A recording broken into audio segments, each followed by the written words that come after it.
மனிதனை பற்றி முன்கூட்டியே கணிக்க முடியாது. அவன் மனிதனாக இருக்கும் பட்சத்தில் man is not predictable. வெகு சில மனிதர்களே உண்மையில் மனிதர்களாக இருக்கிறார்கள். எந்திரங்களை பற்றி முன்கூட்டியே கணித்துவிட முடியும். மனிதனுக்கு சுதந்திரம் இருக்கிறது. உங்களால் புத்தரை பற்றி கணித்து சொல்ல முடியாது, ஆனால் மற்ற சாதாரண மனிதர்களை பற்றி சொல்ல முடியும். They are predictable. அவர்கள் ஒரே விஷயத்தை தான் திரும்ப திரும்ப செய்து கொண்டிருக்கிறார்கள்.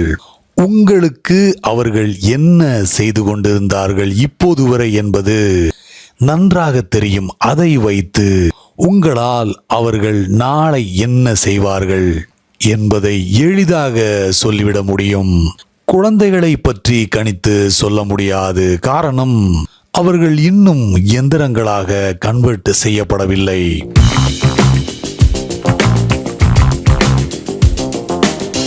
ஒரு சைக்கியாட்ரிஸ்ட் சிறுவன் ஒருவனுக்கு ஆப்டிடியூட் டெஸ்ட் கொடுப்பதற்காக தயாராகி கொண்டிருந்தார். எனவே தன்னுடைய நர்ஸிடம் வைக்கோலை வாரி அள்ளும் கருவியான பிட்ச் ஃபோர்க்கையும் ரெஞ்சையும் ஒரு சுத்தியலையும் மேசை மீது வைக்க சொன்னார்.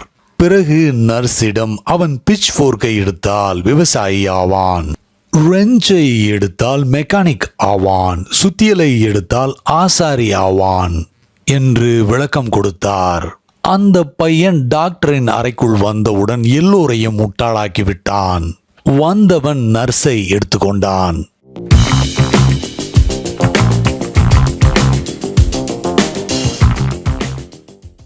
மனிதன் மிகவும் எந்திரத்தனமாக மாறிவிட்டான். சில நேரங்களில் மிருகங்கள் கூட நம்மால் கணிக்க முடியாத வகையில் நடந்து கொள்கின்றன. A real man is not predictable. காரணம், he lives moment to moment. அவன் இறந்த காலத்திலிருந்து வாழ்வதில்லை. எதிர்காலத்தை பற்றி திட்டம் தீட்டியும் வாழ்வதில்லை. சிம்பிளி இந்த நிமிடத்தில் வாழ்கிறான். என்னுடைய சன்னியாசிகள் அன்பிரடிக்டபிளாக மாறிவிட்டார்கள். எவ்வளவு அன்பிரடிக்டபிளாக இருக்கிறோமோ அவ்வளவு மனிதனாக இருப்போம்.